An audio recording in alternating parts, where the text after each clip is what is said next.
This is 6th grade 2.5, page 83 in the book.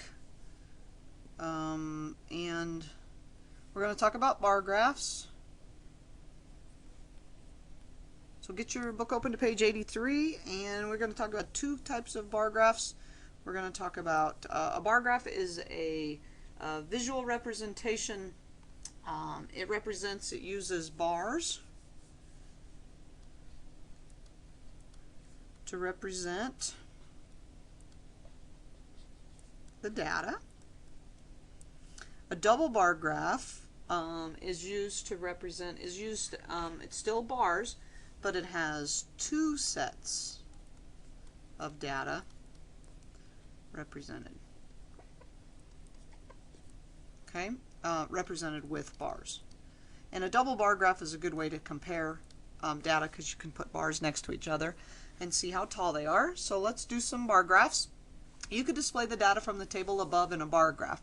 And when it's above, it's talking about on page 83, there is right underneath that picture of a giraffe. It talks about favorite wild animals. So 206th and 7th grade students were asked to name their favorite wild animal. The results are shown in the table. How can you represent these data visually? So because it's categories, the thing about bar graphs is categories are used really well, and this is why you need to use graph paper. Notice that, and I'm going to talk about this just a little bit. You're going to do this on graph paper and remember our cut and paste kind of stuff that we've talked about. First off, notice this graph has a title. It's very important that you put a title on the graph. Notice that this graph has what we call, I call an x-axis and a y-axis. Okay, there's our x-axis, so I'll quit trying to draw on there. And there's our y-axis that's going up. Notice that these are, a lot of times I still label these like types of animals. I still put a label on the bottom, even though you're labeling this bar is lion, this is giraffe, monkey, and elephants. And then notice the bar goes up to how many, however many people said. And this is a scale on it. The scale is by tens, 10, 20, 30. And remember that if whatever you choose your scale to be, it has to be consistent. You can't start counting by tens, then switch to fives, or count by ones. And you have to make sure that it fits your data. Tens is good. It looks like the highest number was 55. So, if you picked ones, it would be a really tall graph and it would take a long time to make. So you want to make sure you use an appropriate scale. So step one, see how it says, decide how far to extend the scale. That means it has to be tall, big enough to take your biggest number, which in this case, the biggest number was 55. It said start the scale at 0. The greatest data is 55, so end your scale at a value greater than 55, such as 60.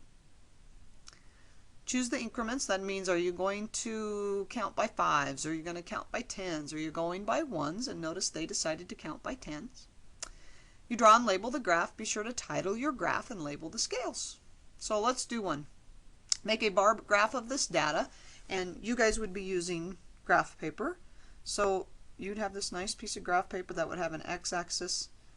Ooh, that wasn't good. Here, let me erase that. That's bad. Alright, so you would have, there's the y-axis, there's the x-axis. The title would be types of books in home library. Always, always title. Let's decide the scale. Our biggest number is 38. So I'm thinking that I might go by, as small as this is, I'll go by tens. 10, 20, and you'd be on graph paper, so yours is going to look way better than mine. 40, and then over here you're just going to put children's. And this would be types of books. And this one over here would be number of books. So for children, we would make a line that go up about 32, and then you could even color it in. Okay, young adult, so I'll call that YA, I'm going up to 12. So I'm going to say about right there. Adult fiction, I'm going to call that AF. 38. Your graphs would look way better than mine on graph paper, and you would color that little bar in. Let me get that colored. It's kind of fun to color with this pen. Look how nice that is. Okay, I'll quit. And then reference is 22. There's a bar graph. Title. There's my title. My scale is labeled. I'm going up consistently. There's 0. I've labeled the types of books. So the only thing is it's not on graph paper. That's the only bad thing. Alright, a double bar graph. Here's a situation where they have taken and they've split the responses into 6th grade and 7th grade. So it says make a double bar graph of the wild animal data below. So it says draw one set of the bars using the 6th grade data shown below. The greatest data is 29, so they ended their scale at 30. And notice it says leave room for the 7th grade bars. So then they go through and they draw the 7th grade bars right next to the 6th grade. They put them in a different color, and notice they make what is called a key, so you know which color is 6th grade and which color is 7th grade. They have them labeled, and see how nice it is to compare the 6. Like you can see there's a real difference in the number of people who like giraffes between the 6th grade and the 7th grade because of the height of the bars. So we can do the same thing right here. For example 2, we can make ourselves a double bar graph. And favorite sports, let me see if I have enough room right here. That's kind of big. I think I might need a little. See if I have enough here. So we title it Fave Sports. Okay, this is going to be we have people who watch and people who participate. So this is number of people. Down here is the sport. So the first thing we got to do, let's see, the biggest number is 593.